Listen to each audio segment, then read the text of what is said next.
चंदा मामा और चंद्रयान की कुछ बातें।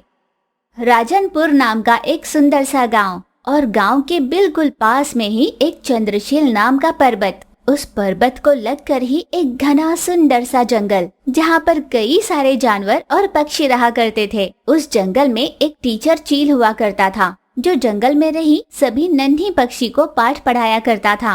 नन्हा तोता, नन्हा कबूतर, नन्ही चिड़िया और नन्हा सा कौवा, ये सभी चील के पास पाठ पढ़ने हर रोज जाया करते। अ से अनार, आ से आम, ई से इमली, ई से ईख। यूं चील टीचर उन सभी को पाठ पढ़ाते और सभी नन्ही पक्षी पाठ पढ़कर शाम होते ही अपने घर वापस लौटते। फिर वे सभी नदी किनारे एक मैदान में खेलने जाया करते। खेल खेल कर थक जाने के बाद घर वापस लौटकर नहा लेते और स्कूल का होमवर्क खत्म करते। फिर अपने दादा दादी, नाना नानी के पास बैठकर उनसे कहानियाँ सुनकर सो जाते। ये यूं ही हर रोज हुआ करता था। फिर एक दिन टीचर चील ने क्लास में सभी को चंद्रयान के बारे में बताया। स्टूडेंट्स, आज का दिन हम सब के लिए बहुत ही गर्व का दिन है। चंद्रयान का प्रयोग विजयवंत हुआ है और इसी संदर्भ में मैं तुम सब के लिए मिठाई लाया हूँ। टीचर ने जैसे ही ये कहा, सभी नन्ही पक्षी खुशी से उछलने लगी, पर एक नन्ही चिड़िया के मन में तरह तरह के सवाल उमड़ गए। चंद्रयान का विजयवंत होना क्या होता है? हमें इससे क्या फायदा होगा? आखिर चंद्रयान को चंदा मामा पे भेजा ही क्यों है? यूं वो इसी विषय में सोचने लगी। शाम के समय सभी नन्ही पक्षी जब खेल रही थी, तब एक पेड़ के नीचे कुर्सी पर बैठे टीचर चील के पास नन्ही चिड़िया गई। मास्टर जी। यूं उसने आवाज दी तो चील टीचर ने उसकी तरफ मुड़कर पूछा, अरे नन्ही चिड़िया, तुम, क्या बात है? हमें चंद्रयान को लेकर गर्वान्वित होना चाहिए ना? हाँ हाँ, क्यों नहीं। हर भारतीय को इस बात का गर्व होना चाहिए। यूं टीचर चील ने सीना तान कर कहा। फिर मास्टर जी, हमें इसका गर्व क्यों होना चाहिए? यूं उसने बड़ी ही मासूमियत से पूछा, पर टीचर चील को कुछ समझ में ही नहीं आया। आखिर चंद्रयान को चंदा मामा पे क्यों भेजा है और इससे हमें क्या फायदा होगा? यूं एक के बाद एक कर उसने कई सवाल पूछे, जिसके जवाब खुद चील के पास ही नहीं थे। ये सब जानकर तुम क्या करोगी? अपनी हद में रहकर सवाल करो। यूं चिढ़कर टीचर ने उसे डांट कर भेज दिया। पर नन्ही चिड़िया के वहाँ से चले जाने के बाद खुद चील ने इसी विषय पर सोचना शुरू किया। वह नन्ही चिड़िया हर रात आसमान में चांद की ओर ही देखती रहती। क्या इस चंदा मामा पर भी लोग रहते होंगे? आखिर चंदा मामा के ऊपर क्या होगा? यूं वो बस इसी विषय में सोचने लगी। अगले दिन नन्ही चिड़िया जब जंगल भर में उड़ रही थी, तब उसने हर किसी को चंद्रयान के बारे में बात करते ही सुना। इंस्टाग्राम पर, व्हाट्सएप के स्टेटस पर हर जगह चंद्रयान चंद्रयान के ही चर्चे हो रहे थे। सभी चंद्रयान के बारे में बात जरूर कर रहे थे, पर उसके बारे में किसी को ठोस जानकारी ही नहीं थी। और यहाँ नन्ही चिड़िया उसके बारे में सब कुछ जानने के लिए उतावली हो रही थी। फिर नन्ही चिड़िया ने ये तय कर लिया कि वो इसकी जानकारी खुद चंदा मामा से ही पूछकर जान लेगी। जब रात होते ही सभी सो जाते, नन्ही चिड़िया धीरे से उठती और पेड़ की टहनी पर बैठकर, चंदा मामा, बताओ ना, आपके वहाँ क्या चल रहा है? आप पर चंद्रयान को क्यों भेजा गया और क्या आपके ऊपर मनुष्य रहते हैं?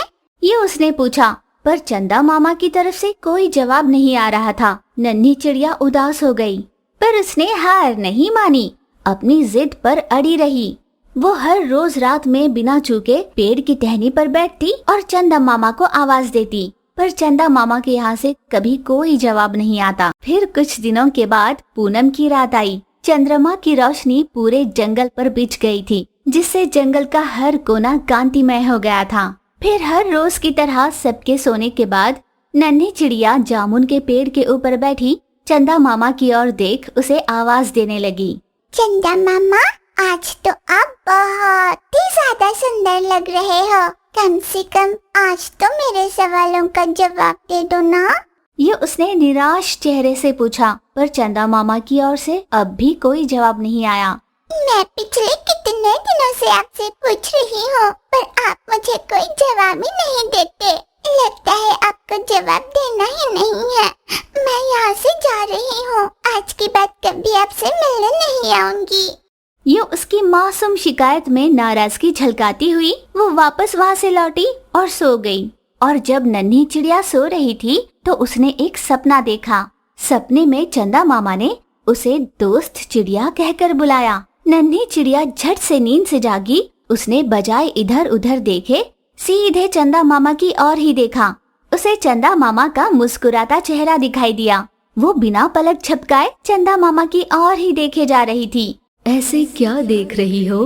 मैं तुम्ही से बात कर रहा हूँ। तुम्हारा हर रोज मुझसे बात करने आना और मुंह लटकाए वहाँ से वापस लौट जाना, मुझे ये सब बहुत अच्छा लग रहा था। पर आज तुमने कहा कि आज के बाद तुम मुझसे बात नहीं करोगी। मुझे बहुत बुरा लगा। इसीलिए आज के बाद मैं तुमसे हर रोज सपने में बात करूँगा। बताओ तुम्हें क्या चाहिए? यूं चंदा मामा ने बड़े प्यार से पूछा। चंदा मामा खुद उससे बात कर रहे थे। इस बात से उसकी खुशी का कोई ठिकाना ही नहीं रहा। चंदा मामा, आप मुझसे बात कर रहे हो? याहू! देखा देखा किसी ने? चंदा मामा मुझसे बात कर रहे हैं, देखो तो। यूं खुश होकर वो उछलने लगी। उसे इतना खुश होता हुआ देख चंदा मामा को भी बहुत आनंद हो रहा था।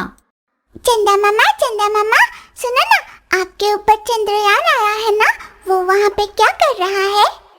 नन्ही चिड़िया, चंद्रयान को मुझ पर भेजने के कुछ फायदे हैं। मनुष्य ने मुझ पर चंद्रयान को इसलिए भेजा है ताकि वो इस बात की जानकारी हासिल कर सके कि क्या यहाँ का वातावरण मनुष्य के रहने लायक है और क्या यहाँ पर जल है। इतना ही नहीं, मुझ पर हीलियम गैस भरपूर मात्रा में उपलब्ध है। अगर यहाँ से 10 किलो गैस भी ले जा पाओ तो एक पूरे शहर के लिए साल भर की बिजली मुफ्त में मिल सकती है। यूं जब चंदा मामा जानकारियाँ दे रहे थे तो नन्ही चिड़िया ध्यान लगाकर सुन रही थी। इतना ही नहीं, ये पहला ऐसा अंतरिक्ष यान है जो मेरे दक्षिण ध्रुव पर खड़ा है। चंद्रयान इस बात का ठोस सबूत देगा कि चांद पर कोई एलियन है या नहीं। यूं चंदा मामा ने सब कुछ बताया।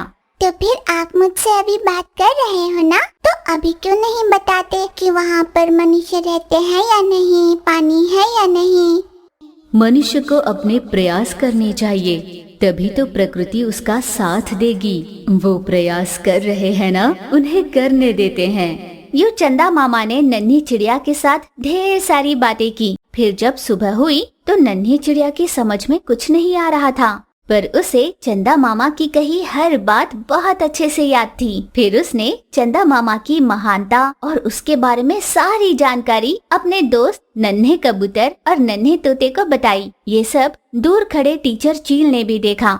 उन्होंने नन्ही चिड़िया को अपने पास बुलाकर उससे कहा, नन्ही चिड़िया, उस दिन मैंने बेवजह ही तुम्हें डांट दिया। दरअसल मैं शर्मिंदा था कि मुझे इसके बारे में कुछ नहीं पता, पर तुमने हार नहीं मानी। तुमने इसकी जानकारी हासिल करके ही छोड़ी। Very good, keep it up. यूं टीचर ने उसकी सराहना की। टीचर ने जिस तरह से बात की, नन्ही चिड़िया को भी बहुत अच्छा लगा। इस तरह नई नई जानकारियों को हासिल करती, हर रोज रात होते ही चंदा मामा से सपने में बात करती और पढ़ाई करती खुशी से रहने लगी नन्ही चिड़िया।